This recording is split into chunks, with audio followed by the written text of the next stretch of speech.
তারা তো এটা বলতে পারে না যে বাংলাদেশে নির্বাচন কখন হবে, কি হবে। তাদের তো দায়িত্ব নির্বাচন নেওয়া না, তাদের তো এই কমেন্টগুলো করার কথা না। তারা বাংলাদেশের এই ইলেকটোরাল পলিটিক্সের যে মানে ইয়া কি বলে আর্মি প্রধান সাহেব, উনি তো এই মন্তব্যগুলোর ওনার কেউ না।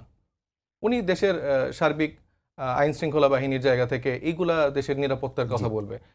আমরা যেখানে দেখতে পাচ্ছি যে বিশ্বের যে আর্মি বাহিনী আছে তারা দিন দিন কি পরিমাণ উন্নত হচ্ছে, তারা ত্রিমাত্রিক প্রযুক্তিতে ড্রোনের মাধ্যমে বিভিন্নভাবে তারা ডে বাই ডে আরো আপডেট হচ্ছে। সেখানে আমাদের আর্মি বাহিনী কি সেই পরিমাণ আপডেট হয়েছে? এখানে তো সশস্ত্র বাহিনীকে যেই পরিমাণ বরাদ্দ কিংবা বাজেট দেওয়া হয় সেটি সর্বোচ্চ হওয়ার পরেও কি এটা আসলে সম্ভব তাদের দ্বারা করা? সেটা তো সম্ভব। তারা যদি এই যে এরকম আয়নাঘর বানায় রাখে, তারা যদি এরকম জিয়াউল হাসান রায় যেরকম ভিন্ন মত দমন করতে থাকে, তাহলে তো এটা হওয়া সম্ভব না। এবং মানে আমি যেটা বলতে যাচ্ছি যে সামান্য মিয়ানমারের মতো ভঙ্গুর একটা দেশের আর্মি বাহিনী দেখা যাচ্ছে আমাদের আকাশ সীমা লঙ্ঘন করছে, সেটা আমরা কি ঠেকাতে পারছি? আমাদের উপর আসলে যদি এখন অ্যাটাক হয়, আপনার কি মনে হয় যে আসলে সেনাবাহিনী থেকে সেই প্রোটেকশন দেওয়া সম্ভব?